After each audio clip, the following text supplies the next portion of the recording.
those aren't guides for new wheelie bars. What these are the straps for the gas tank hanger, because the gas tank is gone. I had to take it out.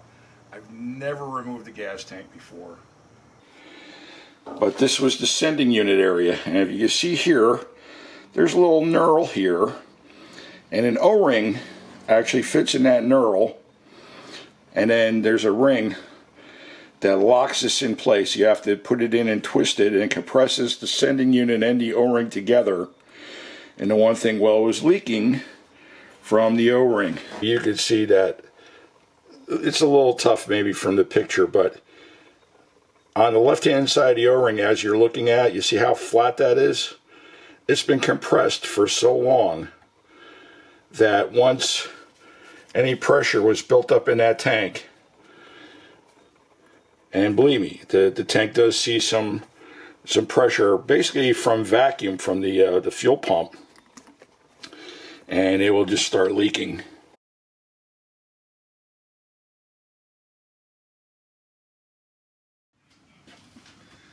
Hey boys and girls, it's me, and I'm back for installment number 2 of Radio Flyers Tankectomy, if you want to call it that. So I just got back from the auto parts store. It's about, right now it's 5 minutes to 3 Saturday afternoon, and we're gonna get started with all this stuff and start reassembling this thing so we can actually drive it and not be a fire hazard. Alright, let's start by looking at the original part versus the repair part. I always like to make some kind of comparison before I start doing any work, because especially now, because I'm working in, I'm literally in unfamiliar territory, because like I said, it's the first time I've ever done this. So what I want to do is to take a look at all the parts and make a comparison of all the parts. Like, for example, here's where the float sits in the tank. Here's the rheostat for the sending unit. The connection the wire's gonna go on. This is the original piece here, and here's the replacement. And from what I can see, the parts look really, really close to being identical. There's just some very small differences, but sometimes you're going to get that. So basically, where these sit on, the way I got them on the bench right now, is this would actually have to get flipped over and then put in the tank. So as with this, in this position, this is all the way up and saying you have a full tank, and then as you drive or whatever and the gas depletes, this is how the float's going to work, I believe. Or wait a minute, maybe I'm upside down. Hold on a second. No, that's the right way. That's right. This is empty, and then when the tank fills up, this could be full going in this direction. That's correct. All right, so now you see here I also have a, I brought an analog voltometer. The reason why I went analog and not digital is because what I want to do is I want to actually check this rheostat to make sure that the rheostat's working on this. So before we do anything else, let me connect. I've already checked this out, but I wanted to do this just to demonstrate here. Okay, so this is actually, this connection would actually get grounded to the car, but it actually goes out and grounds to this. And I've already set this up to the R times 10K scale. So right now it's saying that this tank is empty, and as it fills up, oh wait a minute, hold on a second. Why ain't this, here, let me just go right, I'm on, there we go, that should work better now. Boy, and now it's not working at all. Well, I just did this test before. Oh, wait a minute, I'm on the wrong scale. That's what's going on. Duh. Okay. I should be on the R times 10 scale, because these are, I think, 100 ohms. All right, let me zero this out. There we go. Okay. Now let's try it. All right, so right now the tank is completely empty, and you can see it's really not, this should be 0 or close to 0. And then as I bring this up, this goes up, and it's actually reading a little bit beyond 100 ohms. I think it's reading right now a little over like 112 ohms. But I'm not going to put a digital meter on this. So right now, with this being empty, this should be all the way down. So let's try the new one.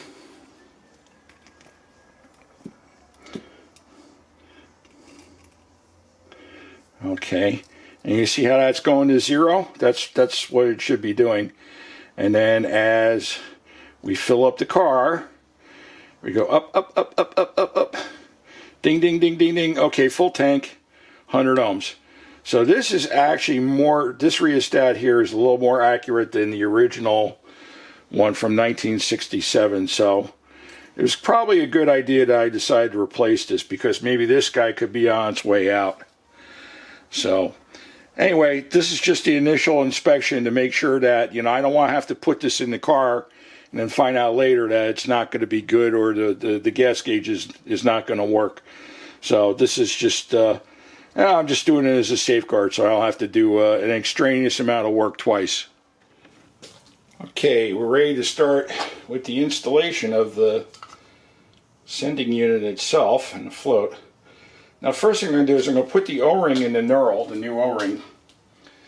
But before I put it in there, what I'm going to do is I'm actually going to take a little Vaseline, and I'm going to put the Vaseline, just rub some Vaseline on the O-ring.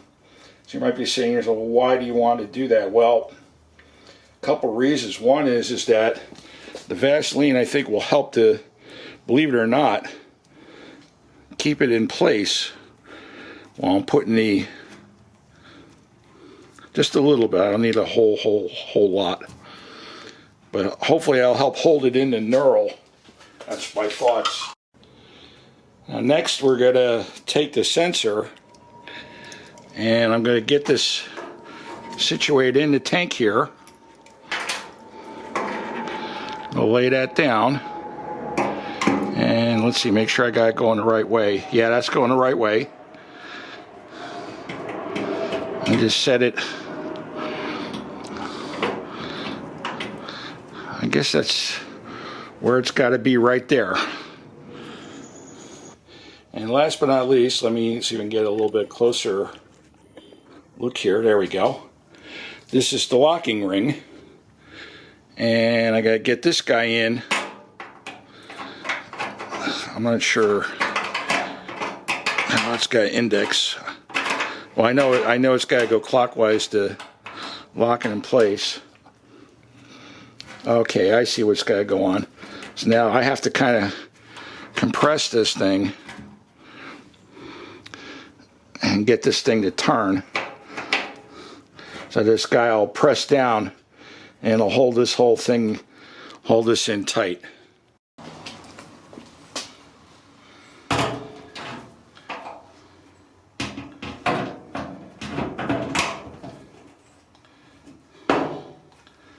There it goes.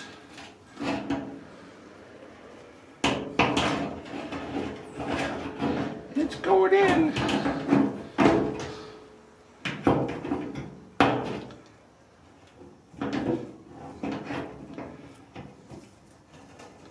There it goes.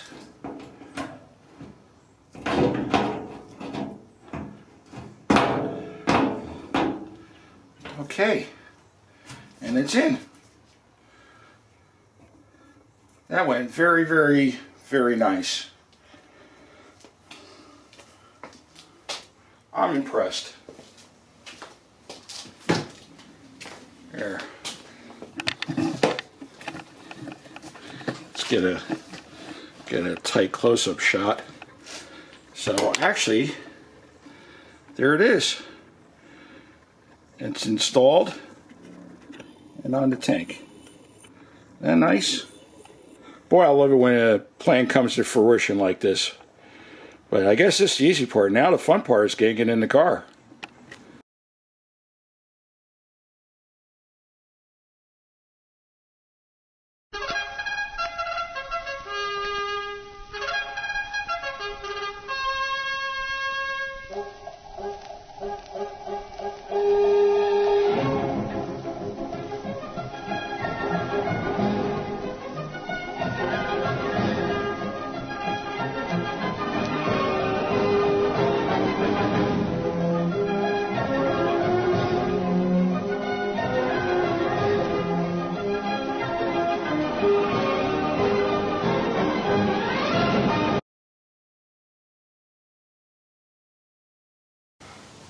connected now.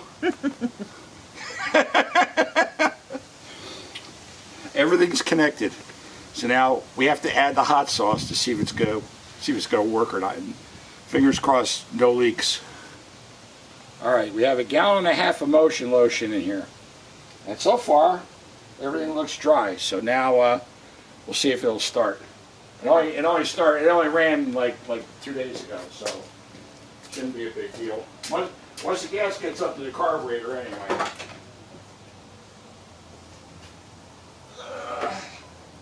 Here goes. Oh, the fuel gauge went right down. Let's see where it stops. It's at the E. It is? Well, there's only 1 gallon in there.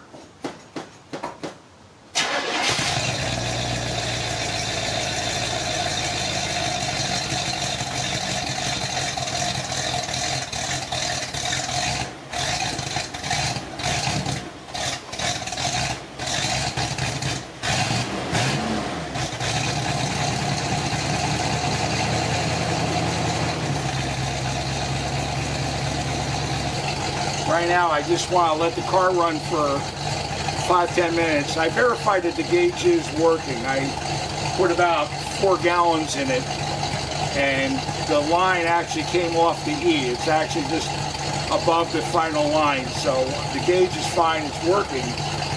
So I want basically everything to pressurize, and that's going to be the telltale sign if this thing's going to leak, because that's when it was leaking before. So let me let it run for a little bit.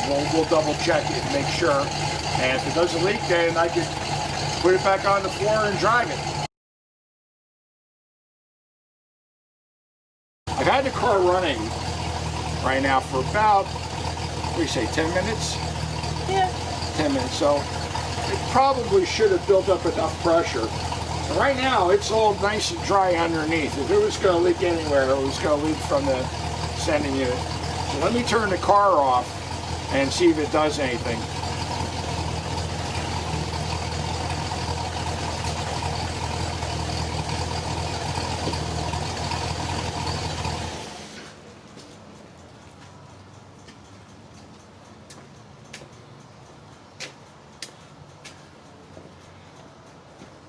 High and dry? High and dry. High and dry, that's good. Nary a drip. All right, let me let it sit for another 15-20 seconds, and then let me crack the cap and verify that there's pressure in there, which I'm pretty much there's got to be. This thing just ran for too long.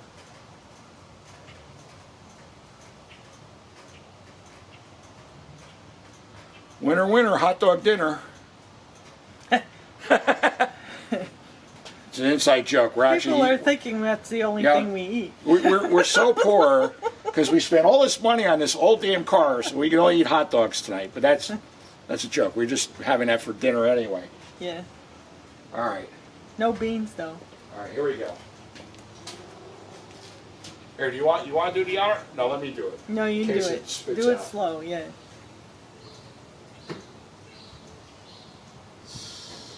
Did you hear that? I heard it. So there was pressure in there. And nothing leaked. There was pressure in there and nothing leaked. I think the operation was a success. Yeah, you know.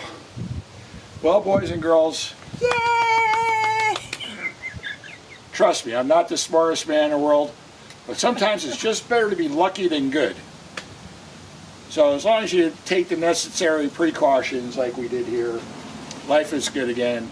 So I've got a new fuel sending unit, I've got a new O-ring sealing that up, and I don't have gas all over my floor, so life is good. That's a wonderful thing. So anyway, I hope you enjoyed that. I didn't want to bring the camera under the car and show you all the little crazy things I had to hook up, but that's why I explained my way through. So hopefully you still enjoyed this, and thanks for stopping by. And me and Miss RW say bye. Bye. Bye! Bob's Garage.